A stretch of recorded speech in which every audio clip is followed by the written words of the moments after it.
चलिए, तो आज देखेंगे हम लोग बिलासपुर जिले को, ठीक है, और समझेंगे इसके संभाग के स्तर से और जिले के स्तर पे क्या स्थिति रही है बिलासपुर की, ठीक है। चलिए, तो देखिएगा बिलासपुर के अंतर्गत या बिलासपुर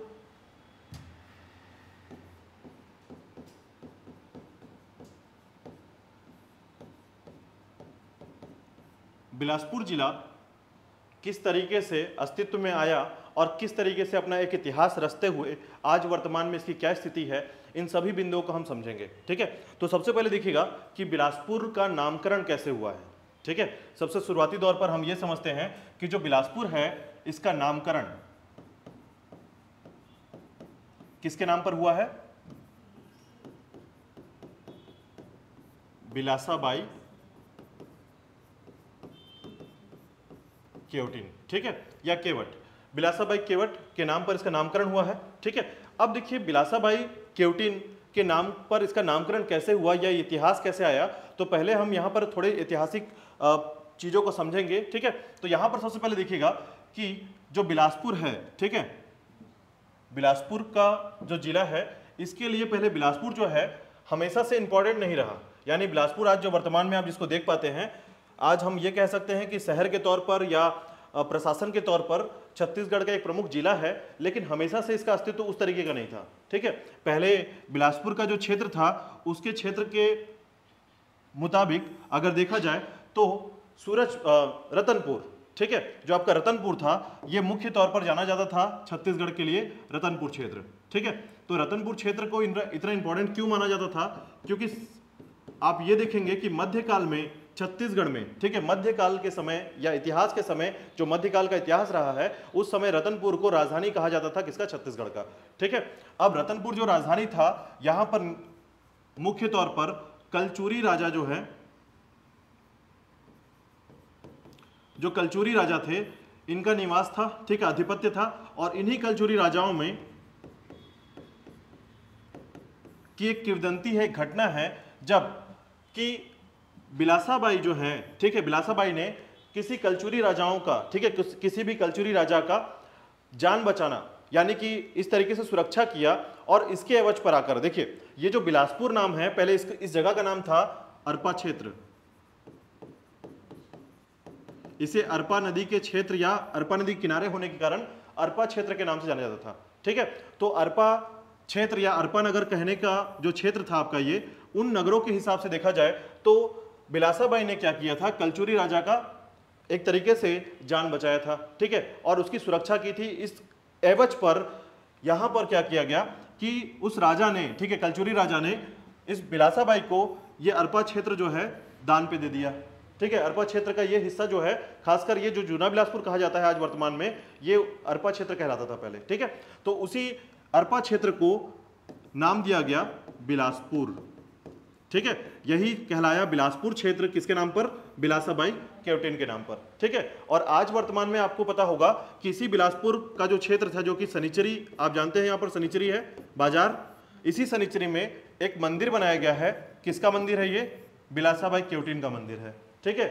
आप एक पीपल का पेड़ है, उस बाजार के अंदर जाएंगे आप तो बाजार के अंदर एक मंदिर मिलेगा, छोटा सा मंदिर है, वो है आपका बिलासाबाई केवटिन का मंदिर, ठीक है। ये पॉइंट्स थोड़ा सा याद रखिएगा इसके इतिहास में। और इसके बाद देखिएगा इसी इतिहास में आपको एक जानकारी मिलेगी कि हमारे राज्य सरकार के द्वारा, ठीक है, बिलासाबाई केवटिन सम्मान, याद रखिएगा, हमारे राज्य सरकार के द्वारा बिलासाबाई केवटिन सम्मान जो है ये दिया जाता है किस क्षेत्र में? मत्स्य पालन के क्षेत्र में, ठीक है, मत्स्य पालन के क्षेत्र में यह पुरस्कार दिया जाता है प्रतिवर्ष, ठीक है। तो राज्य अलंकरण जब समारोह होता है, ठीक है, या वो हो सकता है आपके 26 जनवरी के आसपास हो सकता है आपके नवंबर, जो खासकर राज्य का जो स्थापना दिवस है उसी के आसपास होता है ये राज्य अलंकरण पुरस्कार समारोह। उसमें आपको याद रखना है कि मत्स्य पालन जो होता है क्षेत्र, उस क्षेत्र में जिसने भी अत्यधिक अच्छे क्षेत्र के तौर पर मत्स्य पालन किया हो, ठीक है, जिसमें मत्स्य पालन का जो क्षेत्र है उसमें वृद्धि किया हो, उसे बिलासाबाई केवटिन सम्मान मिलता है, ठीक है। तो ये 4-5 जो फैक्ट हैं वो थोड़ा सा याद रखिएगा। नामकरण बिलासाबाई केवटिन के नाम पर अरपा क्षेत्र कहलाता था पहले, और उसके बाद इस क्षेत्र को बिलासपुर या फिर जूना बिलासपुर के नाम से जाना गया। ठीक है, और उसके बाद राज्य सरकार ने क्या किया, बिलासाबाई केवटिन सम्मान दिया मत्स्य पालन क्षेत्र में। ठीक है, इसके बाद देखिएगा, इसके अगर हम क्षेत्र की बात करें तो यदि आप देखेंगे बिलासपुर को, ठीक है, तो बिलासपुर का जो क्षेत्र है इसके पूरे गठन या इतिहास को अगर हम देखते हैं तो बिलासपुर का जो गठन हुआ है, ठीक है, बिलासपुर जिले का जो गठन हुआ है ये अपने समय में, याद रखिएगा, 1861 में इसका गठन हुआ है, 1861 में बिलासपुर का गठन। ठीक है, अब बिलासपुर का जब गठन हुआ, ठीक है,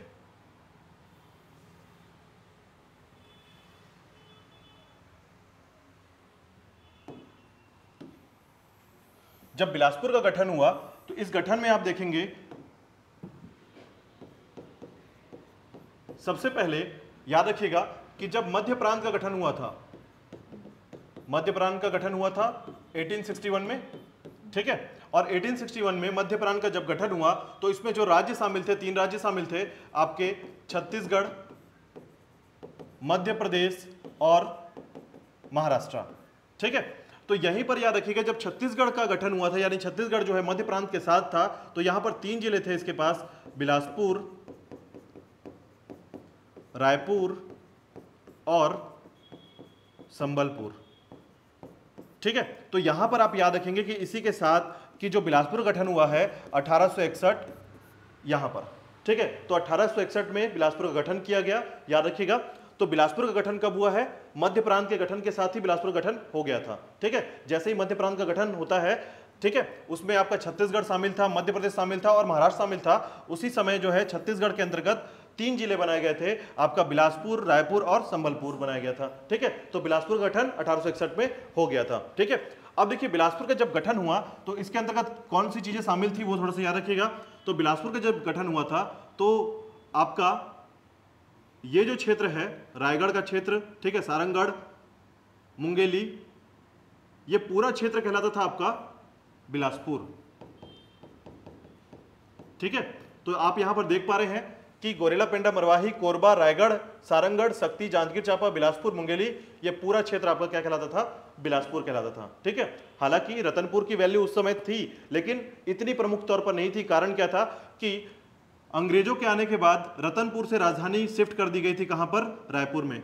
ठीक है, जिसके कारण जो आधिकारिक क्षेत्र था या जो वैल्यू थी रतनपुर की वो खत्म हो गई थी। ठीक है, केवल याद रखिएगा कलचुरी राजवंश और मराठा राजवंश के समय ही केवल रतनपुर का वैल्यू था उस समय, लेकिन जैसे ही अंग्रेजों का आगमन हुआ या अंग्रेजों के आधिपत्य में छत्तीसगढ़ आया, वैसे ही आपका जो क्षेत्र है वो रायपुर आधिकारिक तौर पर राजधानी बन गया छत्तीसगढ़ का। ठीक है, तो ये याद रखिएगा। इसके बाद देखिएगा अगर हम बिलासपुर की बात करते हैं तो बिलासपुर का जो गठन हुआ 1861 में हुआ। 1861 के बाद आपको 2-3 बातें याद रखनी है बिलासपुर के संबंध में। सबसे पहला एक बात याद रखना है कि बिलासपुर से कौन कौन से जिले बने हैं। ठीक है, ये बिलासपुर क्षेत्र पूरी तरीके से बना हुआ है। ठीक है, अब देखिए इसे समय के अनुसार जो है बिलासपुर को तोड़ तोड़कर या बिलासपुर की सीमा को बांट कर कौन कौन से नए जिले बने। ठीक है, तो देखिएगा नए जिले के तौर पर आप याद रखेंगे कि बिलासपुर से सबसे पहले, ठीक है, बिलासपुर से सबसे पहले आपका 1948 में, याद रखिएगा 1948 में क्या बना, रायगढ़ बना है। ठीक है, रायगढ़ को याद रखिएगा, रायगढ़ जो है बिलासपुर का हिस्सा था पहले, लेकिन आप यहां पर एक बात याद रखेंगे कि रायगढ़, उदयपुर और देखिए जसपुर, इन सब को मिलाकर बनाया गया था आपका रायगढ़ जिला। ठीक है, तो रायगढ़ जिला तो आपका जब बना तो कुछ इस तरीके का बना जिसमें जसपुर शामिल था, उदयपुर यानी धर्मजयगढ़ शामिल था और रायगढ़ का हिस्सा शामिल था। ठीक है, और साथ ही साथ सारंगगढ़ भी शामिल था।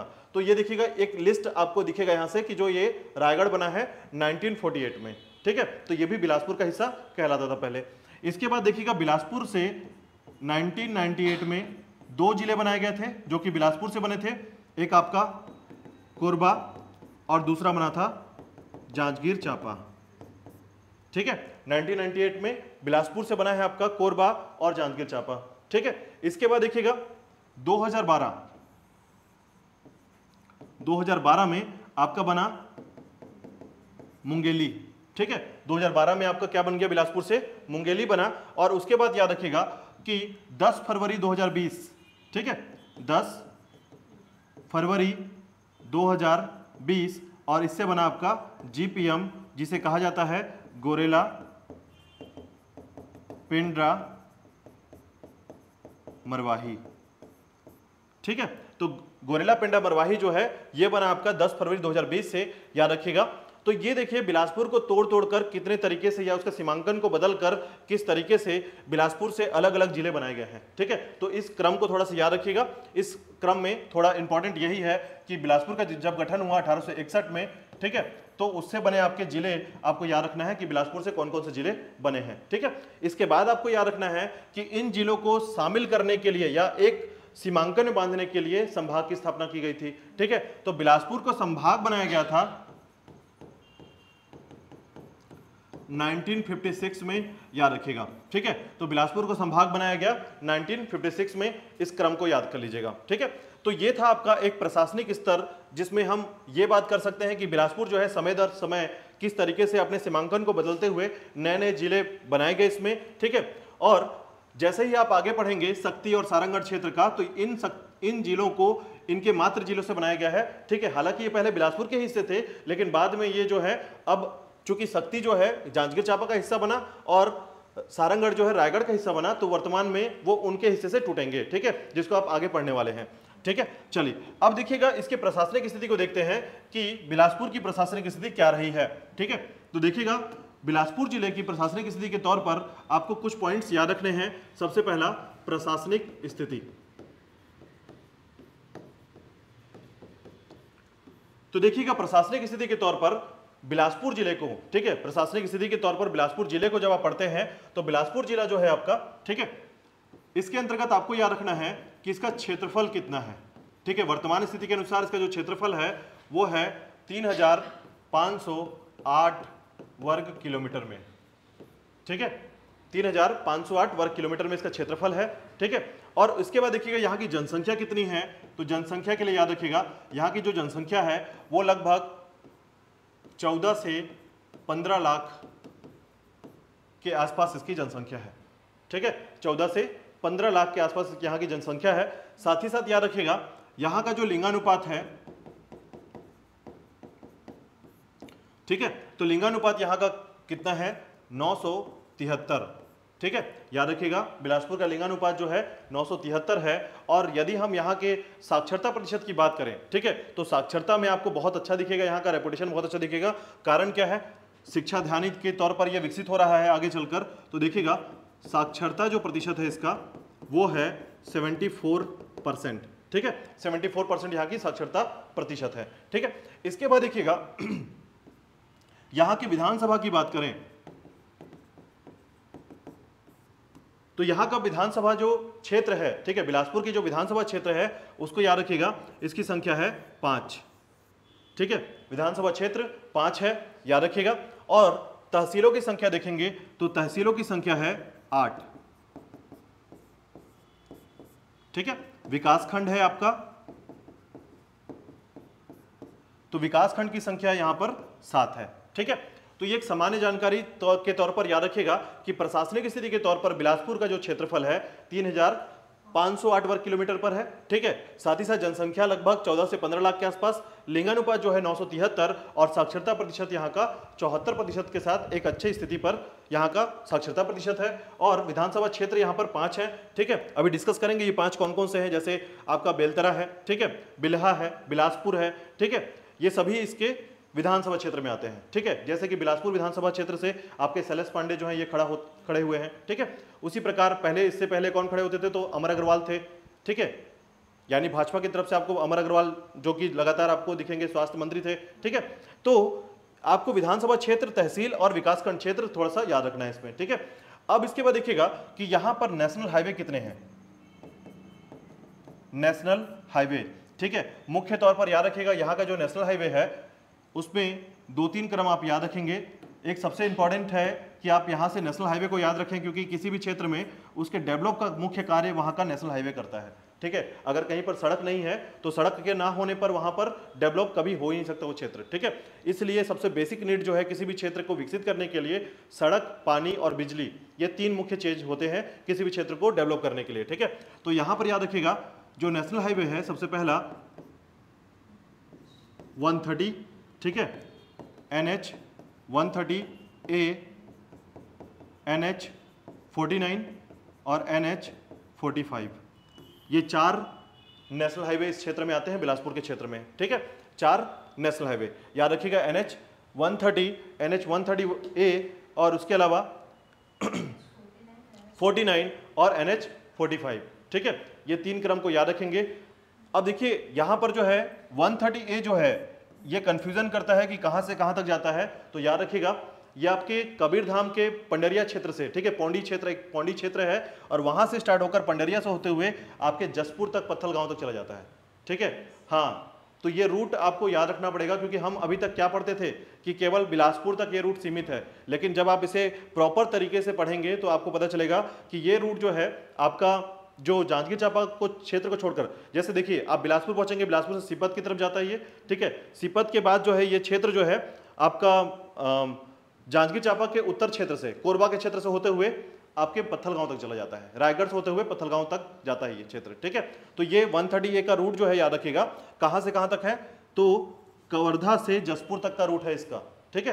क्योंकि लोग जो है आज तक कभी इसको पढ़ते नहीं थे या फिर जानकारी उनको पहुंचती नहीं थी, तो याद रखिएगा 130A का रूट जो है आपको थोड़ा सा याद रख लेना है, ठीक है। हाँ, जसपुर के पत्थलगांव तक, ठीक है, पूरा जसपुर नहीं जाता है ये, पत्थलगांव तक सीमित है, ठीक है।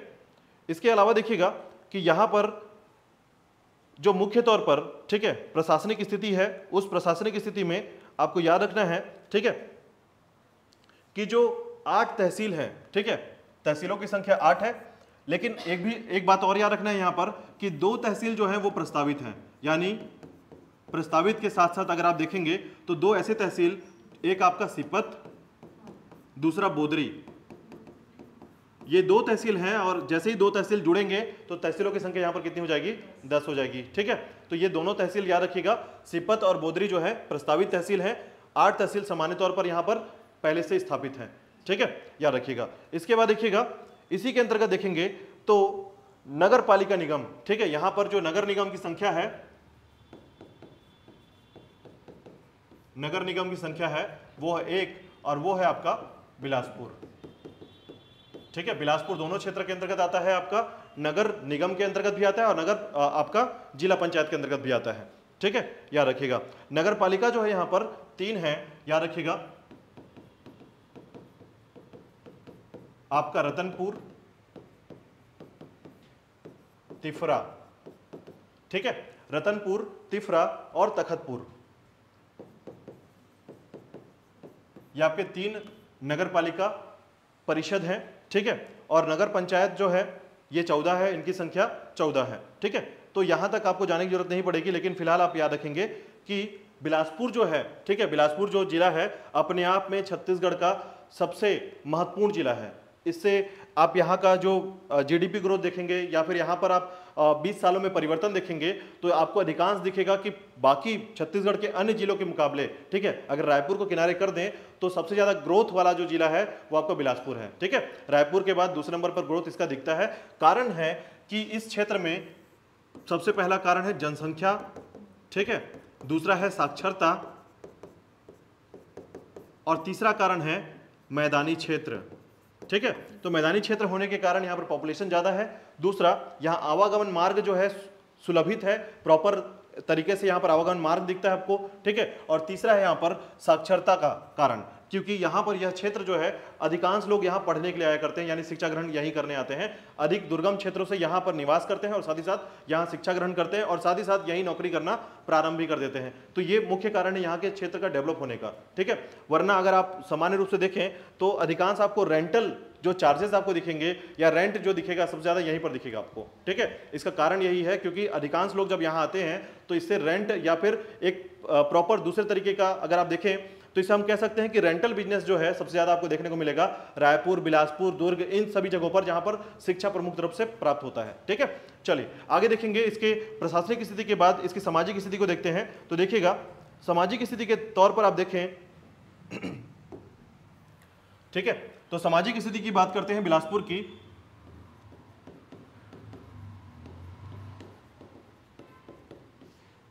तो देखिएगा बिलासपुर एक ऐसा जिला है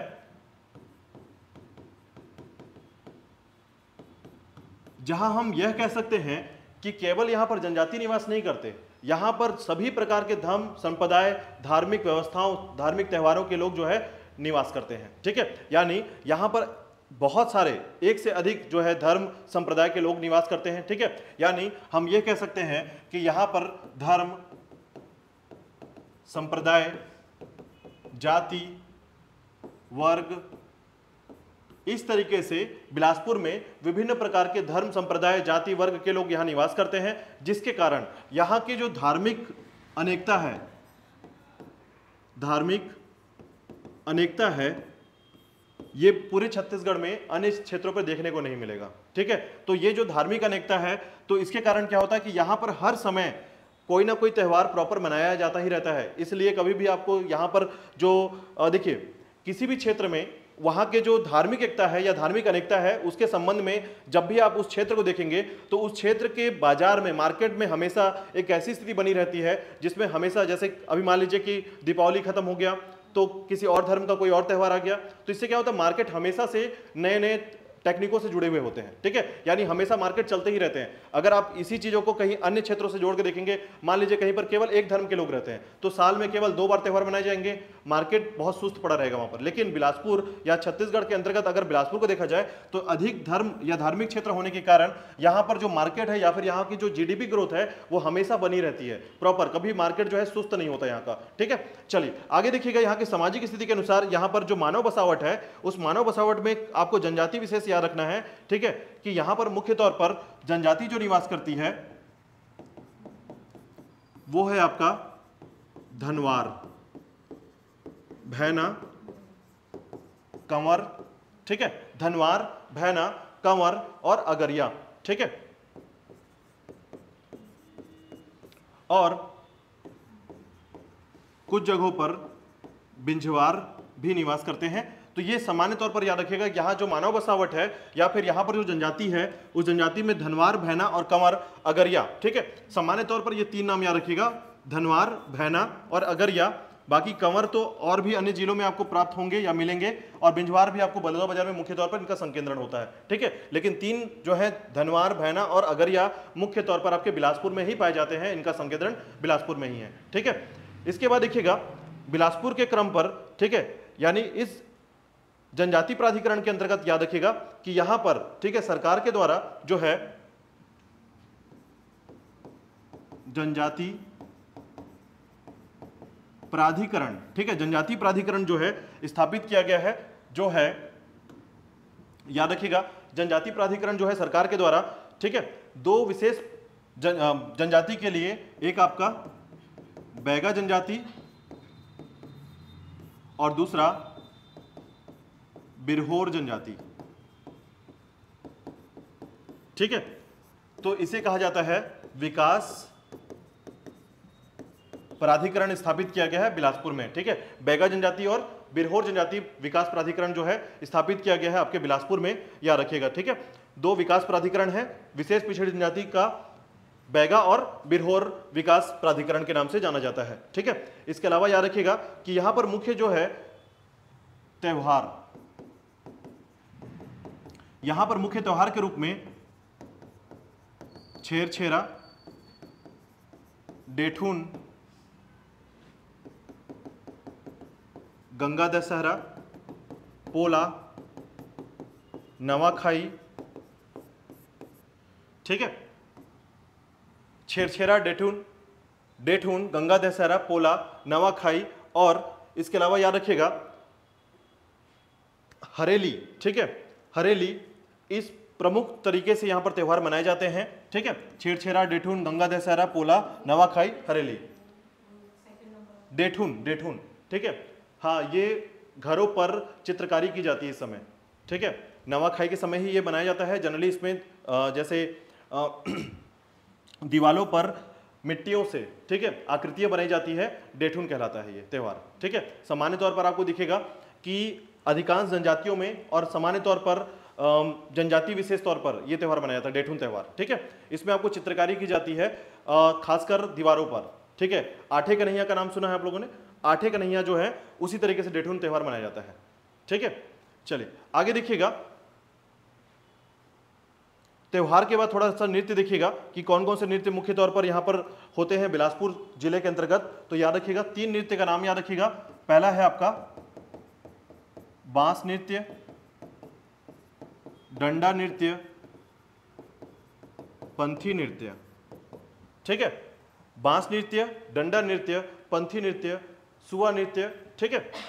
ये सभी नृत्य हैं जो बिलासपुर में मुख्य तौर पर नृत्य के तौर पर बिलासपुर में मनाए जाते हैं मुख्य तौर पर, ठीक है। और साथ ही साथ राउत नाचा बहुत फेमस यहाँ के लिए, ठीक है। यहाँ के सनिचरी के पास जो लाल बहादुर जो स्कूल है, ठीक है, वहाँ पर जो मैदान पे राउत नाचा मनाया जाता है, ठीक है। तो छत्तीसगढ़ का राउत नाचा जो है सबसे ज़्यादा फेमस है, ठीक है। तो इसमें बिलासपुर क्षेत्र में आपको याद रखना है कि ये सारे जो नृत्य हैं ये एक सामाजिक पहलुओं को दर्शाते हैं यहाँ पर, ठीक है। इसके अलावा देखिएगा यहाँ पर जो है बोली के तौर पर आपको 2 बोली याद रखनी है, एक भाषा एक बोली। इस पे आपको याद रखना है कि यहाँ पर मुख्य तौर पर बोला जाता है बिलासपुरिया, ठीक है। और दूसरा याद रखिएगा यहाँ पर बोला जाता है छत्तीसगढ़ी, ठीक है। बिलासपुरिया और छत्तीसगढ़ी जो है मुख्य तौर पर बोले जाते हैं यहाँ पर, ठीक है। अब देखिएगा यहाँ की आर्थिक स्थिति के बारे में बात करें तो देखिएगा यहाँ की जो आर्थिक स्थिति है, ठीक है,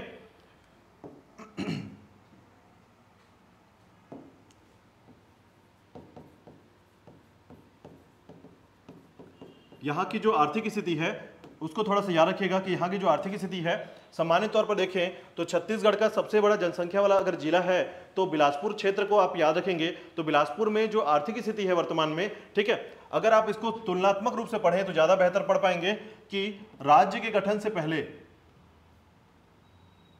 सन 2000 से पहले और वर्तमान स्थिति के अनुसार 2023 के मध्य जो है आर्थिक स्थिति के तौर पर बिलासपुर में क्या क्या परिवर्तन हुए हैं, ठीक है। तो आप देखेंगे कि यहां पर जो है अगर राज्य गठन से पहले की बात करें, ठीक है, तो राज्य गठन से पहले जो है यहां पर याद रखिएगा जैसे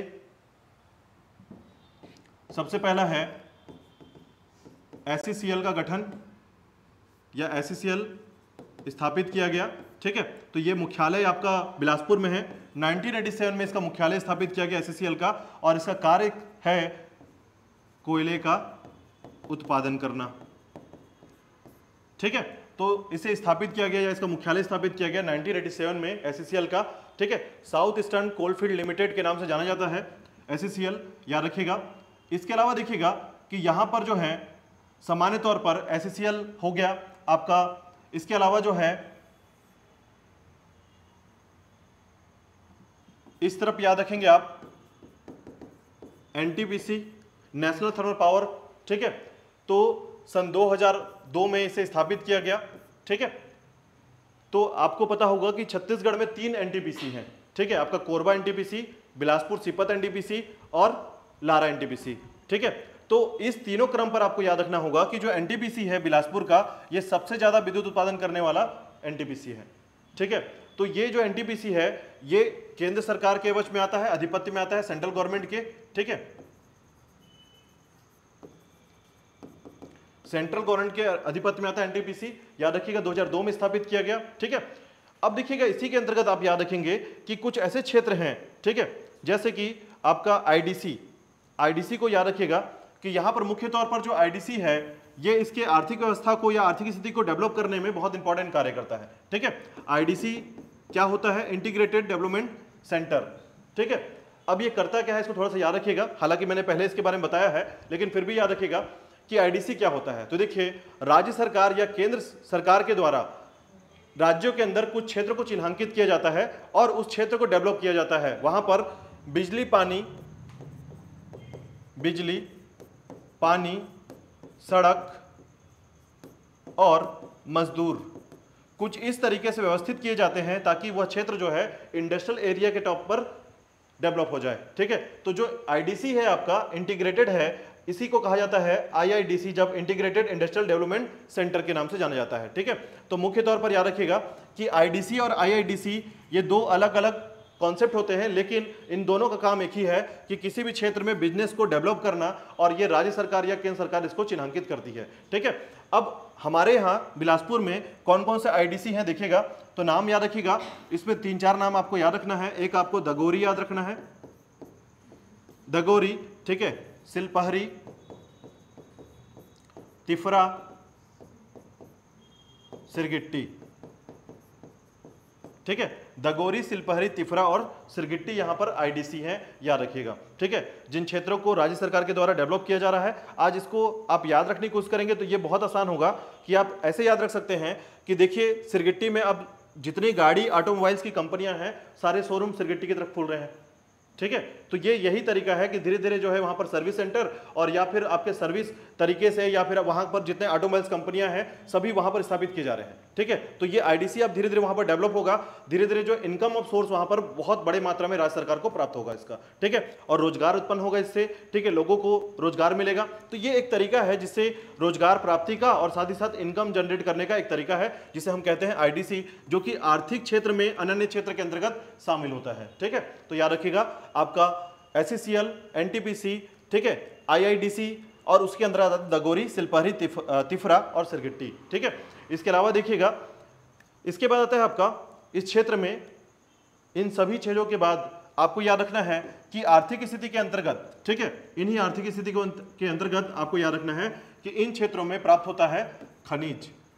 ठीक है, तो खनिज के तौर पर आपको याद रखना है कि दो मुख्य खनिज जो है बिलासपुर में प्राप्त होते हैं, वो है आपका एक डोलोमाइट। ठीक है, तो याद रखिएगा डोलोमाइट और चूना पत्थर। ठीक है, डोलोमाइट और चूना पत्थर जो है यहां से प्राप्त होता है, याद रखिएगा। ठीक है, डोलोमाइट आपको मिलेगा कहां? हिर्री माइंस में मुख्य तौर पर, हिर्री माइंस। और चूना पत्थर कहां मिलता है? चिल्हाटी क्षेत्र में। ठीक है, याद रखिएगा चिल्हाटी क्षेत्र में।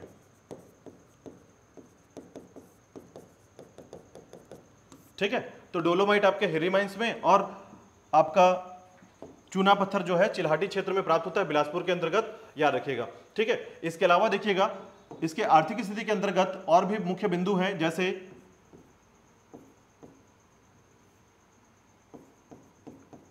ब्रेल लिपि, प्रेस, तिफरा में। ठीक है, इसके अलावा अन्य उद्योग में याद रखिएगा कि बिलासपुर में महत्वपूर्ण अन्य उद्योग जो है स्थापित किए गए हैं। ठीक है, और उन्हीं उद्योगों में दो चार उद्योग का नाम थोड़ा सा याद रख लीजिएगा। पहले तो याद रखिएगा कि जो उद्योग हैं जैसे कागज उद्योग, माचिस उद्योग, कोसा उद्योग, ये कुछ अन्य उद्योग हैं जहां से आर्थिक स्थिति को मजबूत किया जाता है या यहां से जो है रोजगार जो है उत्पन्न किए जाते हैं। ठीक है, तो याद रखिएगा आर्थिक स्थिति के अंतर्गत कुछ मुख्य बिंदुओं को याद रखिएगा इन सभी बिंदुओं में। ठीक है, अब चलिए देखेंगे नेक्स्ट है आपका भौगोलिक स्थिति, और भौगोलिक स्थिति के अंतर्गत आप साथ ही साथ इसमें देखेंगे पर्यटन। ठीक है, तो उससे पहले हम थोड़ा सा मैप को समझेंगे। तो देखिएगा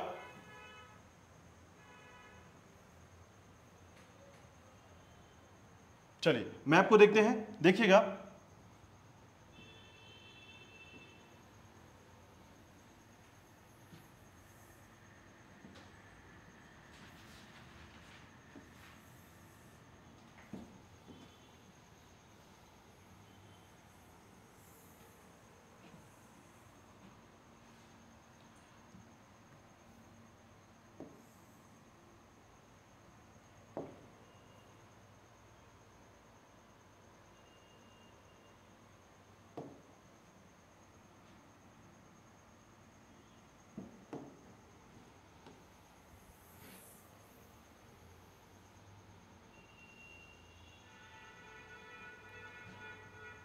चलिए, तो देखिएगा बिलासपुर के इस मैप में आप समझेंगे कि बिलासपुर में तहसीलों की संख्या कहाँ कहाँ पर है।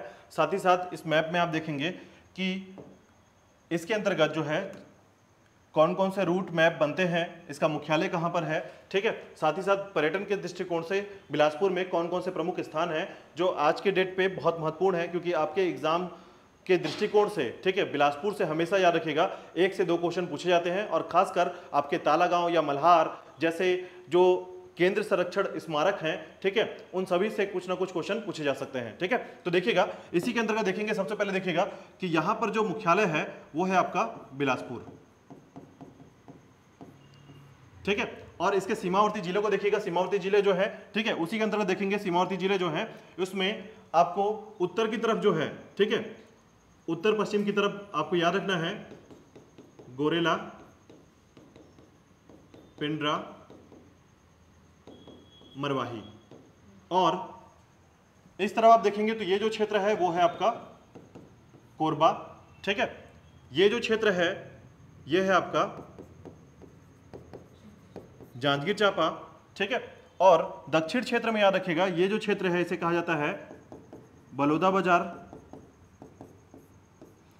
और ये जो क्षेत्र है ये क्षेत्र कहलाता है आपका मुंगेली, ठीक है। तो याद रखिएगा बिलासपुर के क्षेत्र के अंतर्गत इसके 5 जो है सीमावर्ती क्षेत्र आते हैं, ठीक है। सीमावर्ती क्षेत्र कितने हैं? 5 हैं, ठीक है। अब इन्हीं के अंतर्गत देखिएगा कि सबसे पहले अगर हम रूट मैप को देखें या नेशनल हाईवे को देखें तो यहाँ जो नेशनल हाईवे है, ठीक है, उसके अंतर्गत आप देखिएगा कि नेशनल हाईवे का जो क्षेत्र है उसमें सबसे पहला जो नेशनल हाईवे है वो है आपका कोरबा की तरफ चला जाता है आपका एक नेशनल हाईवे, ठीक है। ये है आपका NH 130, ठीक है, NH 130। याद रखिएगा जो कहां से कहां तक जाता है आपका अंबिकापुर से स्टार्ट होता है और बिलासपुर से होते हुए बलौदा बाजार सिमगा तक जाता है। याद रखिएगा NH 130, ठीक है, NH 130।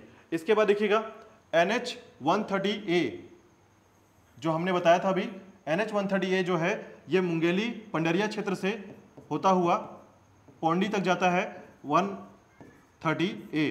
और इधर ही से देखिएगा ये जो क्षेत्र है यहीं से क्रॉस करते हुए जो सिपत का रूट है, ठीक है, सिपत रूट वो 49 का रूट है, ठीक है। तो 49 के रूट से होते हुए ये आपके पत्थलगांव तक चला जाता है, याद रखिएगा, ठीक है। तो NH 130A जो है पत्थलगांव तक कंप्लीट होता है, ठीक है। इसके बाद देखिएगा एक NH जो है आपका 45, याद रखिएगा 45 जो है ये आपके कहां से स्टार्ट होता है? तो आपको याद होगा कि जब आप मुंगेली रोड पर जाते हैं, ठीक है, मुंगेली रोड पर जाते हैं तो वहां पर आपका एक कानन पेंडारी है। कानन पेंडारी से पहले जो है आप कोटा के लिए एक रोड पकड़ते हैं, ठीक है, कोटा का जो क्षेत्र है, तो कोटा के जो क्षेत्र से होते हुए ये मुंगेली की तरफ जाता है रूट, इसे कहते हैं हम लोग NH 45, ठीक है, NH 45। तो याद रखिएगा ये जो रूट है, ठीक है, आपका कोटा रूट है, कोटा क्षेत्र, ठीक है। इसके बाद देखिएगा यहां से एक रूट और जाती है जो जांजगीर चांपा की तरफ प्रवेश करती है, जो आपका नेहरू चौक से आपको याद होगा, और आप यहां गांधी चौक से सीधे जिस रूट को देखते हैं, ठीक है, ये भी आपका नेशनल हाईवे है, याद रखिएगा, ठीक है। हालांकि ये नेशनल हाईवे की स्थिति बहुत खराब है क्योंकि ऐसा नेशनल हाईवे आप कहीं नहीं देखे होंगे कि बगल में इतना सकरा हो जाए कि जहां पर गोल बाजार बीच से गुजरता हो और इतने तरीके से खराब रोड, ठीक है। तो नेशनल हाईवे की स्थिति जो है सबसे ज्यादा खराब कहां पर है? NH 49 की है, ठीक है, जो कि जांजगीर चांपा से होते हुए बाहर निकलता है, याद रखिएगा, इसे कहते हैं NH 49, ठीक है। तो आपका जो गांधी चौक वाला जो रूट है यही है आपका NH 49, ठीक है, सीधे आपका सिपत से होते हुए बाहर निकलता है, ठीक है। तो देखिएगा यहां पर आपको याद रखना है 2 रूट के क्रम पर, ठीक है। एक आपका 130A जो है ये कैसे है, 130A कहां से जाता है? तो 130A आपको याद होगा कि सरकंडा वाला जो रूट है, सरकंडा का जो रूट है सिपत की तरफ से होकर जाता है सीधा। देखिए ये रूट कहां जाता है? ये रूट जाता है मल्हार वाला रूट पे, ठीक है, ये मल्हार वाला रूट है, ठीक है। तो मल्हार वाला जो क्षेत्र है आपका ये वाला क्षेत्र हो गया। और इसी पे आपको याद रखना है कि जो आपका जो सिपत वाला रूट है, ठीक है, 130A, यानी आप जांजगीर चांपा की तरफ जाते हैं, ठीक है, बलौदा तो होते हुए जांजगीर चांपा का जो क्षेत्र है अकलतरा बलौदा, ठीक है, तो उस क्षेत्र से अब जब होकर जाते हैं तो वो वाला जो क्षेत्र है वो 130A है, ठीक है। तो यही आपका रूट है जो यहां से कवर करता है नेहरू चौक तक, मतलब यहां से लेकर देखिए इस रूट को पहचानना है तो आपको यहां से अलग से याद रखना पड़ेगा। और ये रूट जो है 130A जो है ये भी जांजगीर चांपा की तरफ से होते हुए जाता है बलौदा, ठीक है, और ये सिपत रूट है, इसको सिपत रूट कहा जाता है इस रूट को, ठीक है। अब इसी में देखिएगा इसको हम थोड़ा सा नीचे कर लेते हैं ये वाले क्षेत्र को।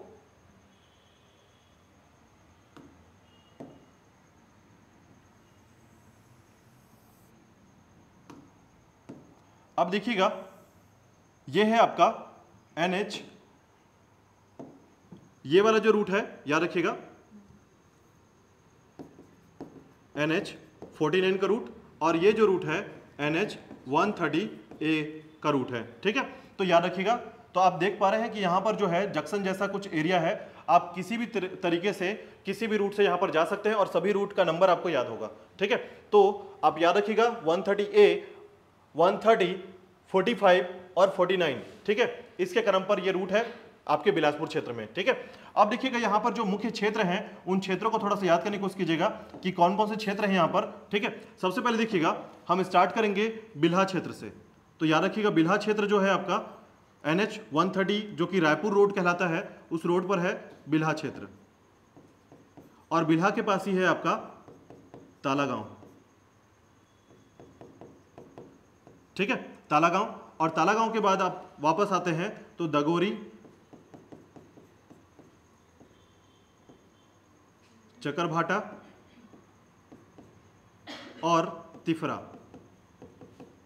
ठीक है, तो याद रखिएगा, मैं यहां पर अगर आपको क्लियर नहीं दिख रहा होगा तो मैं बोलता जा रहा हूं, सुनिएगा थोड़ा सा कि ये बिल्हा है, तालागांव क्षेत्र, दगोरी, चकरभाटा और तिफरा क्षेत्र। ठीक है, ये मुख्य है आपका NH 130 का एक क्रमबद्ध रूप से अगर हम देखें तो ये आपका NH 130 का मुख्य क्षेत्र है जिसको आपको थोड़ा सा याद रखना है और इसको हम थोड़ा सा डिटेल में पढ़ने वाले हैं। ठीक है, तो याद रखिएगा। इसके बाद देखिएगा इसी के अंतर्गत देखेंगे तो आपका यही रूट जो है आगे बढ़कर बिलासपुर की तरफ से अगर आप कोरबा की तरफ जाते हैं, ठीक है, कटघोरा पाली वाला रूट है, तो इसमें दो रूट का दो क्षेत्र आपको याद रखना है, एक आपका कोनी और दूसरा याद रखना है रतनपुर। ठीक है, कोनी और उसके बाद रतनपुर क्षेत्र। ठीक है, इसके बाद देखिएगा यदि हम लोग 130A की तरफ जाते हैं तो ये जो क्षेत्र है इसे कहा जाता है सकरी और तखतपुर। ठीक है, सकरी, तखतपुर और उसके बाद बेलपान क्षेत्र जो है यहां पर आता है आगे की तरफ, बेलपान क्षेत्र। ठीक है, लेकिन आगे ही जब देखेंगे आप उसी के रूट पर NH 45 में चला जाता है आपका कोटा क्षेत्र। ठीक है, और इसके बाद देखिएगा यहां पर जो क्षेत्र है कोटा क्षेत्र के आगे की तरफ देखेंगे, यहां पर ये जो क्षेत्र है इसे कहा जाता है बेलगहना, बेलगहना। ठीक है, तो याद रखिएगा इसमें हम लोग सबसे पहले देखेंगे कि कौन कौन से ऐसे क्षेत्र हैं। ठीक है, तो देखिएगा इसके तहसील को पहले मैं बता दूं कि कौन कौन से तहसील है यहां पर। तो तहसीलों के क्रम पर देखिएगा सबसे पहले बिलासपुर, बिलासपुर, तखतपुर, ठीक है, बिल्हा और उसके बाद आपका बेलगहना, रतनपुर, कोटा। ठीक है, इस रूट पे देखिएगा, इस रूट में जो आपका सिपत रूट है ये आपका सिपत रूट हो गया। ठीक है, और इसके अलावा देखिएगा इस रूट में आपका ये जो क्षेत्र है ये आपका मस्तूरी क्षेत्र है, मस्तूरी। ठीक है, मल्हार का क्षेत्र, तो ये भी आपका एक क्षेत्र है, तहसील क्षेत्र। ठीक है, और इसके बाद यहां पर याद रखिएगा ये जो क्षेत्र है इसे कहते हैं हम सिपत। ठीक है, और इसी रूट में याद रखिएगा तिफरा, चकरभाटा और बोदरी, बोदरी। ठीक है, तो ये भी आपका तहसील प्रस्तावित है, याद रखिएगा। तो इस तरीके से आप कैलकुलेट करेंगे तो लगभग आपको 10 क्षेत्र मिलेंगे इसमें। ठीक है, फिर से एक बार दोहराता हूं, देखिएगा तो इसके अंतर्गत याद रखिएगा कि बिलासपुर, कोटा, तखतपुर, ठीक है, मस्तूरी, बिल्हा, सकरी, ठीक है, सकरी, कोटा, बेलगहना, रतनपुर, सिपत और मस्तूरी, ये सभी क्षेत्र क्या है, तहसील क्षेत्र आते हैं, याद रखिएगा। ठीक है, जिसमें से 2 प्रस्तावित हैं, सिपत और बोदरी क्षेत्र, याद रखिएगा। ठीक है, और यही अगर आपको विकासखंड याद रखना है तो केवल आपको क्या करना है, बिलासपुर को आपके विकासखंड से हटा दीजिएगा। ये क्षेत्र जो है बिलासपुर जो है बिल्हा के क्षेत्र के अंतर्गत आ जाता है। ठीक है, यानी विकासखंड क्षेत्र में बिलासपुर को हटाने के बाद याद रखिएगा बिलासपुर जो है बिल्हा क्षेत्र के अंतर्गत ही आता है, याद रखिएगा। ठीक है, विकासखंड में। ठीक है, चलिए इसके आगे देखिएगा। अब इसके आगे देखिएगा कि इस क्षेत्र के अंतर्गत हम कुछ भौगोलिक क्षेत्र को देखेंगे। ठीक है, और समझेंगे एक एक करके इनके फैक्ट्स को। ठीक है, तो सबसे पहले देखिएगा कि बिलासपुर के अंतर्गत, ठीक है, बिलासपुर के अंतर्गत जो क्षेत्र है ये आपका मल्हार क्षेत्र हो गया। अब देखिएगा कि बिलासपुर में 2 क्षेत्र आपको थोड़ा सा और याद रखना है, यहाँ की नदियों को थोड़ा सा याद रखना है। तो देखिएगा कि बिलासपुर जो क्षेत्र है, ठीक है, बिलासपुर के ये रहा आपका गोरेला पिंडा मरवाही। ठीक है, गोरेला पिंडा मरवाही के पास आप याद रखेंगे यहाँ पर खोडरी खोमसरा की पहाड़ी है, खोडरी खोमसरा की पहाड़ी। ठीक है। तो बिलासपुर गोरेलापिंडम प्रवाही के खोडी खोंगसरा की पहाड़ी से एक नदी निकलती है और ये बहते हुए कोटा से बहते हुए बिलासपुर के क्षेत्र से आती है, ठीक है, और ये बलौदा बाजार की तरफ आगे निकल जाती है, ठीक है। और ये नदी है आपकी अरपा नदी, जिसकी लेंथ है 100 किलोमीटर की, याद रखिएगा 100 किलोमीटर की लेंथ है अरपा नदी की, ठीक है। इसके अलावा देखिएगा मुंगेली क्षेत्र से, ठीक है, मुंगेली क्षेत्र से एक नदी आती है जो है आपकी मनियारी नदी, ठीक है। सिहावल पर्वत से निकलती है, सिहावल पर्वत से निकलती है आपकी नदी।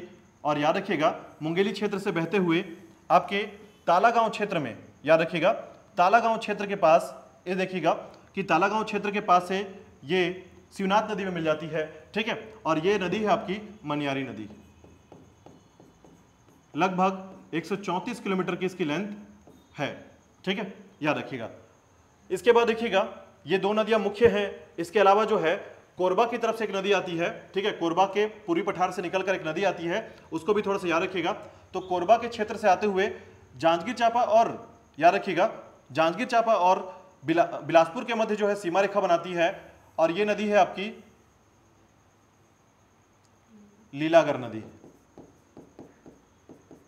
लगभग 134 से 135 किलोमीटर इसकी लंबाई है, ठीक है, याद रखिएगा, ठीक है। अब ये तीनों नदियां जो हैं किसकी सहायक नदियां हैं? शिवनाथ की। शिवनाथ नदी जो है ये आपके मुंगेली क्षेत्र से, याद रखिएगा मुंगेली क्षेत्र से बहते हुए आती है,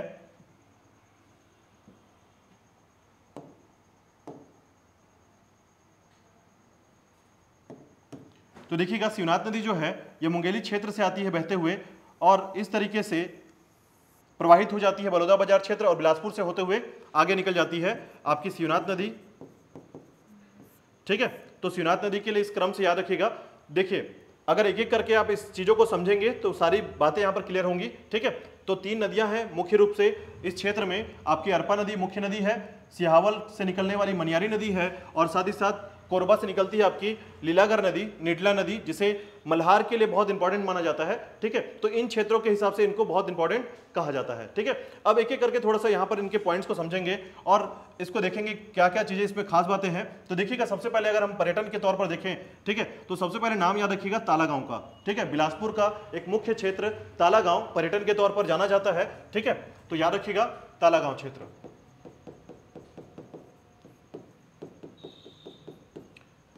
इसका मुख्य क्षेत्र है जिसे कहा जाता है अमेरिकापा, ठीक है, इसे अमेरिकापा के नाम से भी जाना जाता है। किस नदी के तट पर है? मनियारी नदी के तट पर है, याद रखिएगा, ठीक है। और यहां पर संगम बनता है, याद रखिएगा, थोड़ा सा आगे एक संगम बनता है मनियारी और शिवनाथ के मध्य, ठीक है। तो याद रखिएगा संगम है आपका मनियारी और शिवनाथ का, यहां पर आपको तालागांव के आगे जो है लगभग 2 से 3 किलोमीटर के आगे मिलेगा ये, ठीक है। और इसी के बाद याद रखिएगा कि ये जो क्षेत्र है वो है क्या चीज, तो याद रखिएगा ये है आपका देवरानी जेठानी मंदिर, देवरानी जेठानी मंदिर, याद रखिएगा, ठीक है। किस सदी का है? 6वीं शताब्दी का मंदिर है, ठीक है। और याद रखिएगा कि केंद्र सरकार और राज्य सरकार के संरक्षण में आता है ये, ठीक है, राज्य सरकार के संरक्षण क्षेत्र में शामिल है। और साथ ही साथ याद रखिएगा कि यहां पर जो है, ठीक है, यहां पर यह जो क्षेत्र है ये क्यों इंपॉर्टेंट है, तो आप यहां पर याद रख सकते हैं कि यह जो क्षेत्र है यहां पर रुद्र शिव प्रतिमा स्थित है, रुद्र शिव प्रतिमा, ठीक है। तो याद रखिएगा छत्तीसगढ़ में अन्य किसी क्षेत्र पर रुद्र शिव प्रतिमा के बारे में आपको बात करने को या सुनने को नहीं मिलेगा। यहां पर आपके बिलासपुर के तालागांव क्षेत्र में, ठीक है, रुद्र शिव प्रतिमा है, जिसमें इनका जो प्रतिमा का अवतार जो कहा जाता है, ठीक है, वो रुद्र शिव की तरीके से दिखते हैं। साथ ही साथ इसमें याद रखिएगा इसमें 12 जीवों के अवशेष हैं, ठीक है। 12 जीवों के अवशेष से बने यह प्रतिमा एक अद्वितीय प्रतिमा कहा जाता है इसको। कारण क्या है कि ऐसी प्रतिमा देखने को नहीं मिलेगी जिसमें भगवान के जो अंग हैं, ठीक है, या प्रतिमा के जो अंग हैं वो बिच्छू, सांप, केकड़ा या विभिन्न प्रकार के जीवों से बनाए गए हैं, ठीक है। तो जल जीवों से बनाए गए हैं, याद रखिएगा मुख्य तौर पर। तो ये 12 जीव के अवशेष यहाँ पर पाए जाते हैं प्रतिमा के तौर पर, ठीक है, याद रखिएगा। साथ ही साथ याद रखिएगा कि यहाँ पर गुप्त वंश के स्थापित, याद रखिएगा, गुप्त वंश द्वारा स्थापित जो है विष्णु मंदिर स्थापित है, विष्णु मंदिर स्थापित है। ठीक है, अब थोड़ा सा देवरानी जेठानी मंदिर के बारे में फिर से एक बार बात करें तो याद रखिएगा किस वंश के द्वारा बनाया गया है ये, तो याद रखिएगा सरबपुरी वंश के द्वारा बनाया गया है, सरबपुरी वंश के द्वारा बनाया गया है। ठीक है, 6वीं शताब्दी में तालागांव जो क्षेत्र है अमेरिकापा के नाम से जाना जाता है। और 3 से 4 बातें आपको याद रखनी है, हमेशा व्यापम के किसी भी ना किसी एग्जाम में यह क्वेश्चन पूछा जाता है और खासकर पूछा जाता है मनियारी नदी का तटीय क्षेत्र कौन सा है, निम्न में से कौन सा क्षेत्र है। ठीक है, तो तालागांव, और तालागांव का नाम नहीं है तो अमेरिकापा, ये 2 नाम से मिलेगा, या फिर मिलेगा कि रुद्र शिव प्रतिमा कहाँ स्थापित है, या फिर 6वीं शताब्दी का छत्तीसगढ़ का सबसे प्राचीन मंदिर कहाँ स्थित है। ठीक है, तो ये छत्तीसगढ़ का सबसे प्राचीन मंदिर कहलाता है, देवरानी जेठानी मंदिर के नाम से जाना जाता है, और यहाँ पर मंदिर के तौर पर क्या स्थापित है, रुद्र शिव प्रतिमा स्थापित है। ठीक है, याद रखिएगा 3 से 4 चीजें आपको बहुत ज्यादा इंपॉर्टेंट यहाँ पर याद रखना है तालागांव क्षेत्र में। ठीक है, तो तालागांव जो क्षेत्र है, याद रखिएगा कि तालागांव जो क्षेत्र है, ये तालागांव क्षेत्र जो है राज्य के स्मारक सूची में शामिल किया गया है। ठीक है, संरक्षण सूची में शामिल किया गया है, आपको याद रखना है थोड़ा सा तालागांव क्षेत्र। ठीक है, इसके बाद देखिएगा आप आगे NH 30 में 130 में आगे बढ़ेंगे तो मिलेगा आपको दगोरी क्षेत्र। ठीक है, जो कि एक IDC है, अभी मैंने बताया था आपको। यहां पर है नोवा स्पंज आयरन प्लांट, नोवा स्पंज आयरन प्लांट। ठीक है, तो नोवा स्पंज आयरन प्लांट जो है स्थापित किया गया है दगोरी में। ठीक है, याद रखिएगा नोवा स्पंज आयरन प्लांट आपके दगोरी क्षेत्र में स्थापित किया गया है। ठीक है, इसके अलावा देखिएगा जैसे ही आप आगे जाएंगे दगोरी क्षेत्र से बोदरी क्षेत्र में। ठीक है, तो बोदरी क्षेत्र जो है वर्तमान में प्रस्तावित आपका तहसील है। साथ ही साथ याद रखिएगा कि छत्तीसगढ़ का न्यायधानी, ठीक है, बिलासपुर जो है छत्तीसगढ़ का न्यायधानी कहलाता है। तो आपको याद रखना है कि जो बोदरी क्षेत्र है, ठीक है,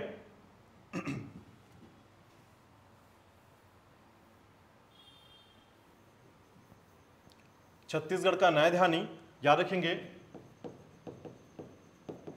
के तौर पर जाना जाता है आपका बिलासपुर।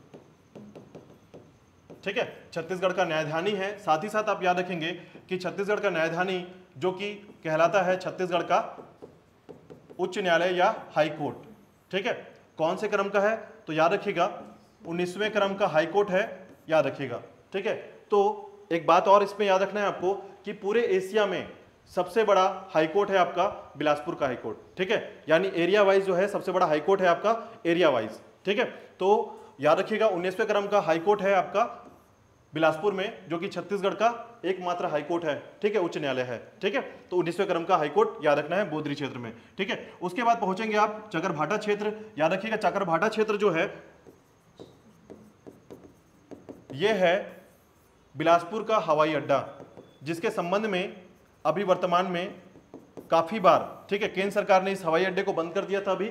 ठीक है, और केंद्र सरकार के इसको बंद करने का कारण मुख्य था कि रेवेन्यू का जनरेट ना होना या राजस्व की प्राप्ति ना होना। ठीक है, तो जिसके कारण काफी बड़ा आंदोलन भी हुआ इस क्षेत्र में। ठीक है, लगभग 1 से 2 दिन जो है हड़ताल रहा। ठीक है, तो उसी संबंध में जो है आपको याद रखना है कि चकरभाटा जो है ये बिलासपुर का हवाई अड्डा स्थापित किया गया है, जिसका नाम है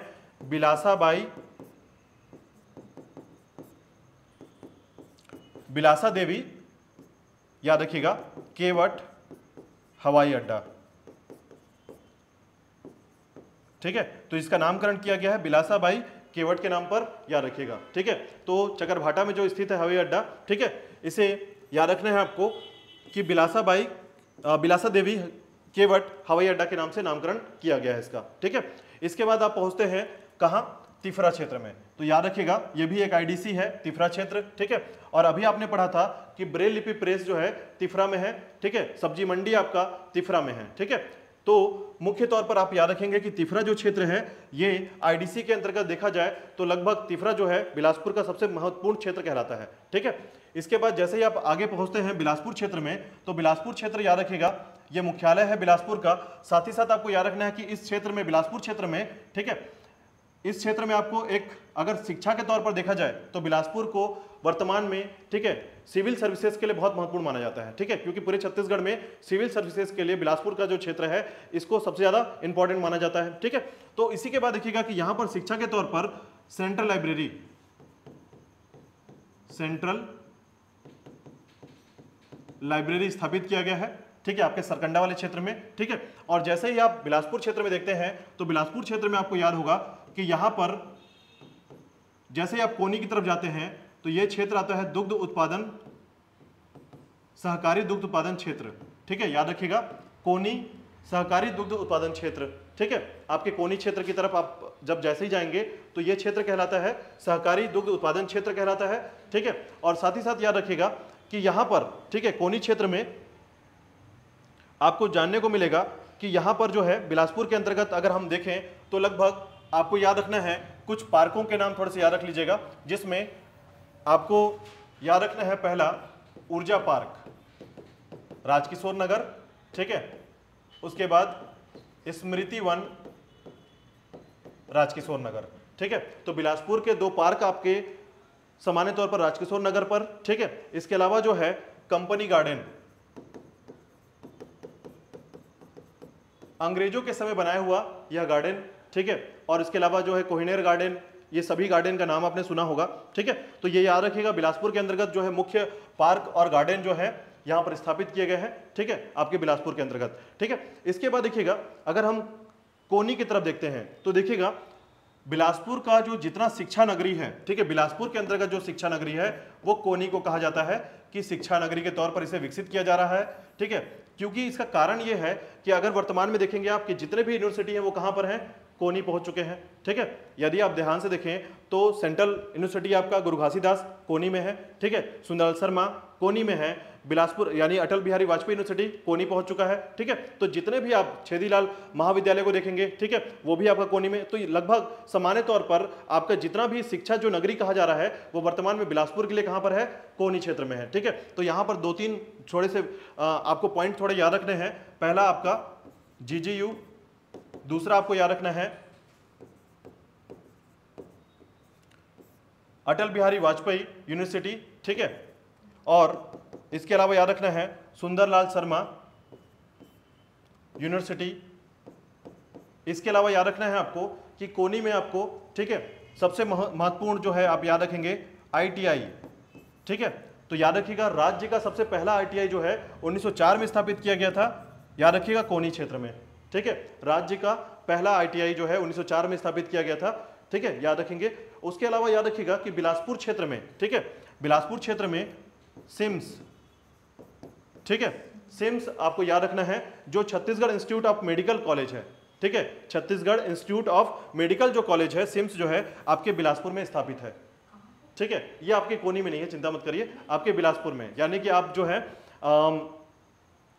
आप ये कह सकते हैं कि ये जूना बिलासपुर जहां पर खत्म होता है, ठीक है, उसके बाद यानी कि जो अरपा नदी के किनारे का क्षेत्र है, ठीक है, अरपा नदी के किनारे का जो क्षेत्र है जिसको अभी आप वर्तमान में रिवर व्यू कहते हैं, ठीक है। तो रिवर व्यू के सामने जो क्षेत्र है वो सिम्स कहलाता है, ठीक है, सिम्स कॉलेज है, याद रखिएगा, ठीक है, Chhattisgarh institute of medical college, ठीक है, तो याद रखिएगा सिम्स।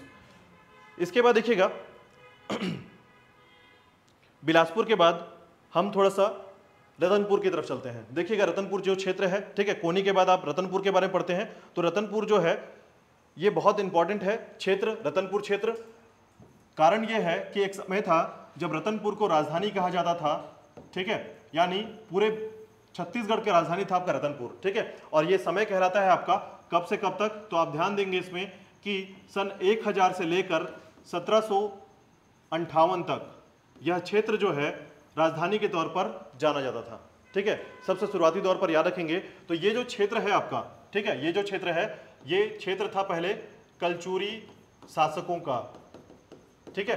तो कलचुरी शासकों के तौर पर यह जाना जाता है रतनपुर क्षेत्र, याद रखिएगा, ठीक है। इसे ऐतिहासिक और धार्मिक नगरी के नाम से जाना जाता है, ठीक है। और रतनपुर क्षेत्र जो है आप इसके संबंध में 2 से 3 बातें याद रखेंगे। सबसे पहला जो है यहां पर जो है मुख्य तौर पर रतनपुर को किसने बसाया था, ठीक है, तो राजा रत्नदेव ने बसाया था इसे,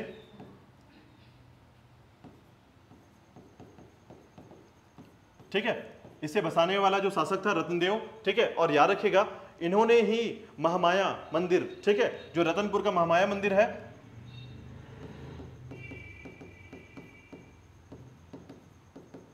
इसका निर्माण करवाया या स्थापित किया है, ठीक है।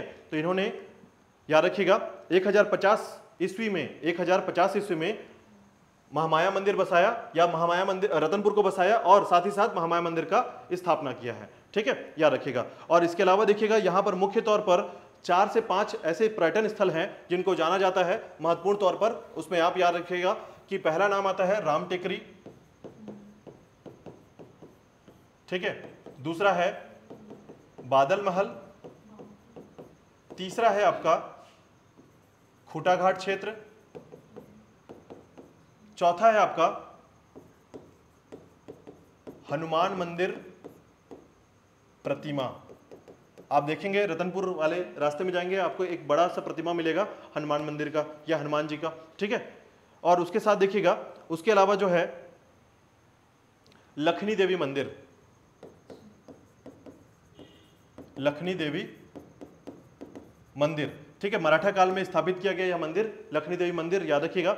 ठीक है, तो ये 4-5 ऐसे चीजें हैं जो कि पर्यटन के तौर पर बहुत इंपॉर्टेंट है रतनपुर में। ठीक है, याद रखिएगा राम टेकरी, बादल महल, खूटा घाट, हनुमान जी की विशाल प्रतिमा, ठीक है, और साथ ही साथ लखनी देवी मंदिर। ठीक है, इसके बाद देखिएगा इस क्षेत्र में जो है अगर जैसे ही आप रतनपुर क्षेत्र से आगे बाहर जाते हैं तो आप कोरबा के क्षेत्र में प्रवेश करते हैं यहाँ से। ठीक है, तो रतनपुर का जो क्षेत्र है उस क्षेत्र में आपको याद रखना है कि ये सारे क्षेत्र जो है शामिल हो जाते हैं। ठीक है, इसके बाद देखिएगा हम थोड़ा देखते हैं वापस जो है NH 130A में। ठीक है, तो NH 130A में जो है याद रखिएगा इस क्षेत्र में आप देखेंगे तो सकरी, तखतपुर और कोटा क्षेत्र जो है तहसील के तौर पर विकसित है यहाँ पर। ठीक है, सबसे पहले जो इंपॉर्टेंट है उसको याद रखेंगे हम कि आप जैसे ही सकरी क्षेत्र पहुंचेंगे और सकरी क्षेत्र में देखेंगे तो यहाँ पर जो है 2 से 3 चीजें हैं। ठीक है, सकरी क्षेत्र में आपको याद रखना है कि जो सकरी क्षेत्र है यहाँ पर है राज्य का सबसे बड़ा कानन पेंडारी, ठीक है, जू पार्क। ठीक है, तो याद रखिएगा राज्य का सबसे बड़ा जू पार्क, याद रखिएगा, जिसे कहा जाता है कानन पेंडारी। ठीक है, सकरी क्षेत्र में आता है, ये सकरी क्षेत्र के अंतर्गत। और यहीं पर आपको याद रखना है कि यहां पर जो है 7 वंडर्स स्थापित किए गए हैं। एक बहुत छोटे से स्थान पर 7 वंडर्स क्या है थोड़ा सा याद रख लीजिएगा कि विश्व में जो 7 अजूबे हैं, ठीक है, इनके मॉडल्स तैयार करके राज्य सरकार के द्वारा एक प्रमुख क्षेत्र पर पर्यटन के रूप में विकसित किया गया है इस प्रमुख 7 क्षेत्रों को, इसलिए कहा गया है 7 वंडर्स। ठीक है, लगभग आप देखेंगे तो हर राज्य में कहीं ना कहीं आपको 7 वंडर्स के बड़े बड़े मॉडल नजर आएंगे, लेकिन छत्तीसगढ़ में कुछ इनके छोटे मॉडल्स जो कि बच्चों के लिए, ताकि उनको पता चले कि 7 हमारे विश्व में मॉडल्स या फिर 7 जो अजूबे हैं वो कौन कौन से हैं, इसलिए राज्य सरकार के द्वारा स्थापित किया गया यहाँ पर 7 वंडर्स। ठीक है, तो थोड़ा सा नाम याद रखिएगा, सकरी क्षेत्र के अंतर्गत आता है।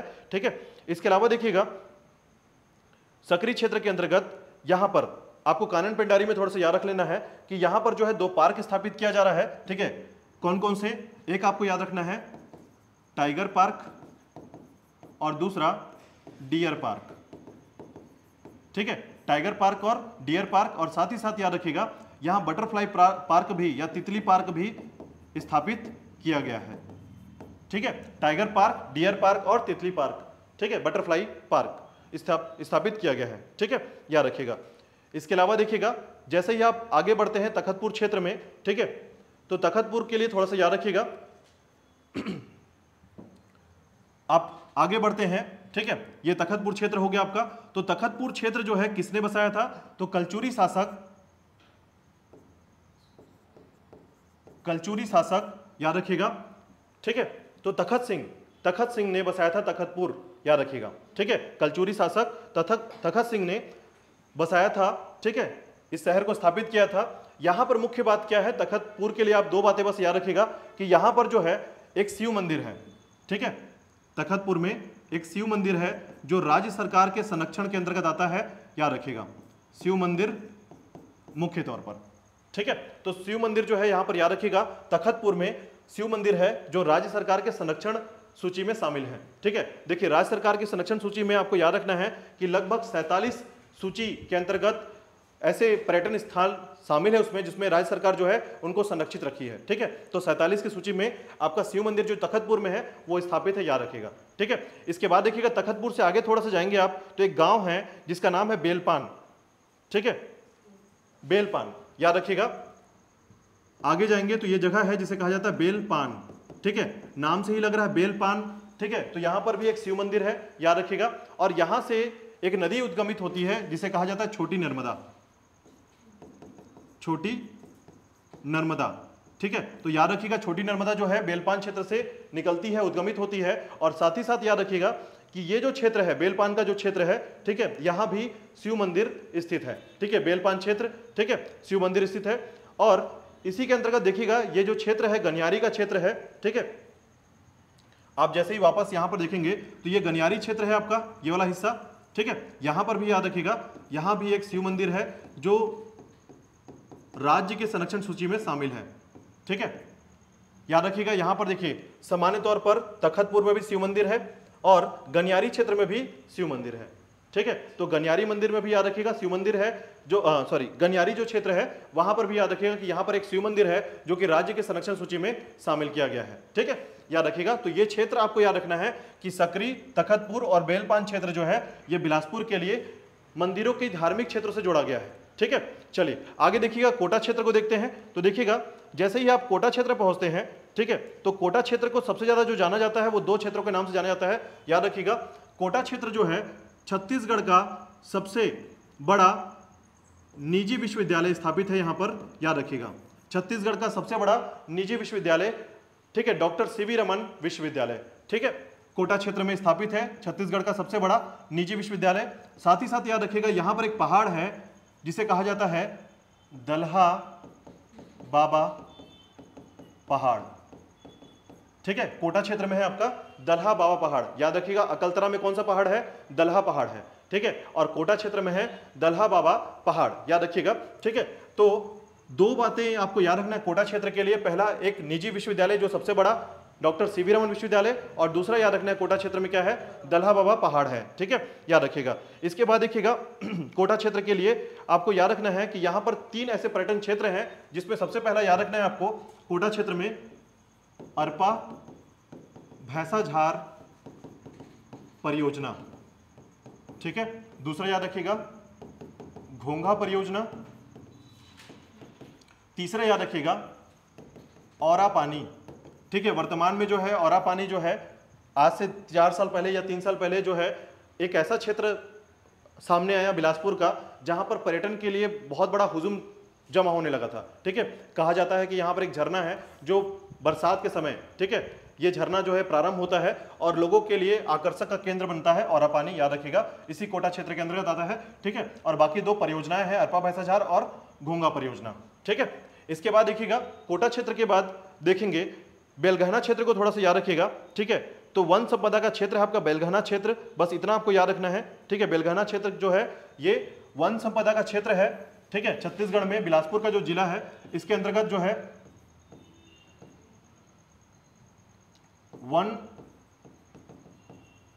संपदा क्षेत्र के अंतर्गत या वन छादन के क्षेत्र के अंतर्गत आता है। आपको एक बात वन संपदा से जब बात आई है तो एक बात आपको याद रखना है यहां पर कि छत्तीसगढ़ में, ठीक है, छत्तीसगढ़ में जो बिलासपुर है, ठीक है, ये सबसे बड़ा वन वृत्त है, वन वृत्त याद रखिएगा, ठीक है। तो सबसे बड़ा फॉरेस्ट सर्कल याद रखिएगा कि छत्तीसगढ़ में 6 फॉरेस्ट सर्कल हैं, उसमें सबसे बड़ा फॉरेस्ट सर्कल आपका बिलासपुर है। इसका जो क्षेत्रफल है वो है 14,001 वर्ग किलोमीटर में, ठीक है। तो सबसे बड़ा फॉरेस्ट सर्कल है आपका, याद रखना है आपको, ठीक है, बिलासपुर फॉरेस्ट सर्कल, ठीक है। इसके बाद देखिएगा अब हम थोड़ा सा बात करते हैं दक्षिण क्षेत्र में, बिलासपुर के दक्षिण क्षेत्र की तरफ। तो देखिएगा यहां पर बात आती है दक्षिण क्षेत्र में आपका मस्तूरी क्षेत्र, ठीक है। तो देखिएगा मस्तूरी तहसील के अंतर्गत जो है पर्यटन क्षेत्र के अंतर्गत आप यहां पर थोड़ा सा याद रखिएगा, ठीक है। तो यहां पर आप जैसे ही दक्षिण के क्षेत्र में आते हैं तो NH 49 के अंतर्गत देखेंगे आप, तो यहां पर मल्हार क्षेत्र या मस्तूरी तहसील के अंतर्गत एक क्षेत्र है जिसे कहा जाता है मल्हार क्षेत्र, ठीक है। तो पहले तो मल्हार के बारे में थोड़ी सी बातें को याद रखिएगा कि मल्हार जो है इसे स्थापित किया था सरकपुरी राजवंश के शासक प्रसन्न मात्र ने, ठीक है, इसका नाम था प्रसन्न मात्र, याद रखिएगा। प्रसन्न मात्र ने किसे बसाया था? मल्हार को बसाया था, क्योंकि इस मल्हार का नाम पहले क्या था? प्रसन्नपुर था, ठीक है, प्रसन्नपुर था, याद रखिएगा, बाद में इसका नाम मल्हार किया गया है। ठीक है, तो याद रखिएगा सरबपुरी राजवंश के प्रछन्न मात्र शासक ने मल्हार या प्रसन्नपुर को बसाया था। यह मुख्य तौर पर याद रखिएगा किस नदी के किनारे पर है, तो लीलागर नदी के किनारे है। ठीक है, आप देख पा रहे हैं ये लीलागर नदी है इस तरीके से, और ये आपका मल्हार क्षेत्र हो गया। ठीक है, याद रखिएगा। तो लीलागर नदी का जो प्राचीन नाम है इसे कहा जाता था निडिला। ठीक है, तो निडला के नाम से जाना जाता था, याद रखिएगा, लीलागर नदी, और इसी के तट पर बसा था आपका प्रसन्नपुर। ठीक है, यह क्षेत्र याद रखिएगा लगभग एक से अधिक धर्मों से संबंधित है। ठीक है, यानी एक से अधिक धर्म कैसे, तो आप यहां पर याद रखेंगे कि यहां पर आपको शैव धर्म, ठीक है, शैव धर्म, शाक्त धर्म और आपको बौद्ध धर्म, इन सभी से संबंधित क्षेत्र मिलेंगे। ठीक है, शैव धर्म इसलिए क्योंकि यहां पर पातालेश्वर मंदिर है। ठीक है, याद रखिएगा।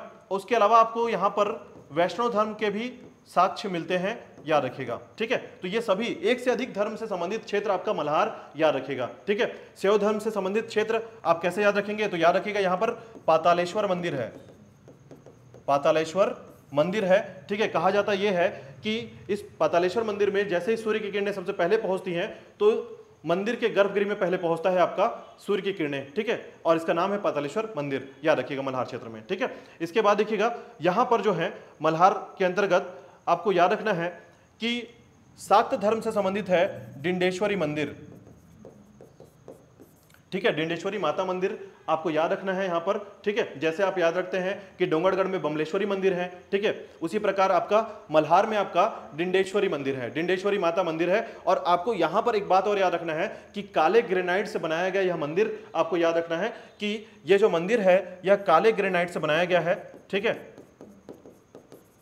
काले ग्रेनाइट से बनाया गया मंदिर आपको याद रखना है, क्योंकि पूछा जाता है कि छत्तीसगढ़ में कौन सा मंदिर, ठीक है, कि आकृति या मंदिर का जो स्वरूप है काले ग्रेनाइट या चट्टानों से काटकर बनाया गया है, तो याद रखिएगा आपका डिंडेश्वरी मंदिर है मल्हार का। ठीक है, इसके बाद देखिएगा आपको याद रखना है यहां पर वैष्णव धर्म से संबंधित क्षेत्र आप याद रखेंगे बूढ़ी खार। ठीक है, तो बूढ़ी खार जो मंदिर है, बूढ़ी खार जो क्षेत्र है आपको यहां पर याद रखना है कि जो बूढ़ी खार है, ठीक है,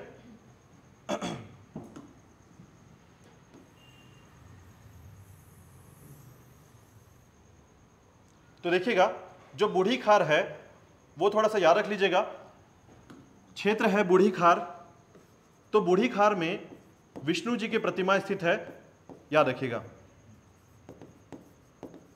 ठीक है, बूढ़ी खार में राज्य की सबसे प्राचीन प्रतिमा, याद रखिएगा, चतुर्भुजी विष्णु जी। ठीक है, तो यहां पर राज्य की सबसे प्राचीन प्रतिमा स्थित है। तो आप यहां पर बिलासपुर के संबंध में दोनों चीजें याद रख सकते हैं। ठीक है, तो दोनों संबंध में कैसे, अगर आपसे पूछा जाए कि छत्तीसगढ़ का सबसे प्राचीन मंदिर कौन सा है, तो देवरानी जिठानी बिलासपुर में स्थित है। और आपको पूछा जाए कि छत्तीसगढ़ का सबसे प्राचीन प्रतिमा कौन सा है, तो बूढ़ी खार का विष्णु जी की प्रतिमा, जो कि चतुर्भुजी प्रतिमा कहलाती है, सबसे प्राचीन प्रतिमा है। ठीक है, इसके बाद देखिएगा बौद्ध धर्म से संबंधित जो क्षेत्र है उसमें आपको याद रखना है कि बौद्ध धर्म तथा जैन धर्म से संबंधित यहां पर प्रतिमाएं, ठीक है, प्राप्त होती हैं। क्योंकि ये कहां पर प्राप्त होती हैं, मल्हार में एक संग्रहालय है, याद रखिएगा, जो कि केंद्र सरकार के द्वारा संरक्षित है, केंद्र सरकार के द्वारा संरक्षित है, याद रखिएगा, यह संग्रहालय। ठीक है, जहां पर बौद्ध धर्म से, जैन धर्म से और हिंदू धर्म से, जैसे गणेश जी की भंगित आपको प्रतिमा मिलेगी वहां पर। ठीक है, साथ ही साथ बौद्ध धर्म से जुड़ा हुआ बौद्ध जी की बहुत सारी प्रतिमा मिलेंगी वहां पर। ठीक है, जैन धर्म से कुछ जुड़े हुए प्रतिमा मिलेंगे वहां पर। तो याद रखिएगा यह संग्रहालय जो है ये केंद्र सरकार के द्वारा संरक्षित है, मल्हार का संग्रहालय। ठीक है, तो याद रखिएगा इसको। इसके बाद देखिएगा आपका ये जो मल्हार का टॉपिक है, इतना को कम से कम याद रख लेंगे तो मल्हार जो है आपको याद रहेगा। ठीक है, इसके बाद देखिएगा सीपत क्षेत्र को थोड़ा सा हम देखते हैं, और उसके बाद आपका बिलासपुर जो क्षेत्र है वो कंप्लीट हो जाएगा। ठीक है, तो इसी के अंतर्गत देखिएगा आपको याद रखना है कि जो सीपत क्षेत्र है, ठीक है, बिलासपुर का जो सीपत क्षेत्र है, बस यहां पर आपको याद रखना है कि वर्तमान में, ठीक है, यहां पर स्थापित किया गया है एनटीपीसी, जो राज्य गठन के बाद स्थापित किया गया सन 2002 में। ठीक है, एनटीपीसी 2002 में स्थापित किया गया। आपको यह बात याद रखनी है कि ये बॉयलर तकनीक से, ठीक है, ये एनटीपीसी कैसे, किस तकनीक पे चलता है, बॉयलर तकनीक से चलता है। ठीक है, तो याद रखिएगा इसके अलावा जो है सारे जो एनटीपीसी हैं इस तकनीक पे नहीं चलते हैं। बस आपको याद रखना है कि एनटीपीसी आपके सीपत का, ठीक है, आपको याद रखना है स्थापित किया गया सन 2002 में। ठीक है, तो ये बिलासपुर के संबंध में ये सारे फैक्ट थे और इतनी सारी चीजें आपको याद रखनी है, ठीक है। लगभग हर तहसील और हर क्षेत्र आपने इसमें कवर किया है लगभग, ठीक है। और आगे जाकर आप बहुत सारे उद्योगों को और भी पढ़ेंगे इसमें, जैसे कागज उद्योग, ढेका मिल उद्योग, ठीक है। और उसी के अलावा जो है आपको यहाँ पर शिवकाशी एक क्षेत्र याद रख लीजिएगा, एक क्षेत्र है जिसे कहा जाता है शिवकाशी। बिलासपुर में एक क्षेत्र है शिवकाशी, याद रखिएगा, यह माचिस उद्योग है, ठीक है। यानी जो विस्फोटक सामग्री जो बनाए जाते हैं शिवकाशी में, जैसे देखिए हम बिलासपुर का शिवकाशी किसे कहते हैं, या फिर सॉरी छत्तीसगढ़ का शिवकाशी कहते हैं बिलासपुर क्षेत्र को, ठीक है। उसी प्रकार भारत का शिवकाशी है आपका तमिलनाडु, ठीक है। तमिलनाडु में एक क्षेत्र है शिवकाशी, उस जगह पर जितने पटाखे हैं या फिर विस्फोटक सामान है वो बनाए जाते हैं, ठीक है। उसी प्रकार बिलासपुर में जो माचिस उद्योग है उस क्षेत्र को कहा जाता है शिवकाशी, याद रखिएगा, ठीक है। तो इतने सारे क्षेत्र आपके शामिल होते हैं बिलासपुर क्षेत्र में। अगर आप 1 से 2 बार इसको पढ़ लेते हैं तो बहुत सारी चीजें आपको समझ में आ जाएगी बिलासपुर क्षेत्र के अंतर्गत क्या क्या चीजें शामिल हैं, ठीक है।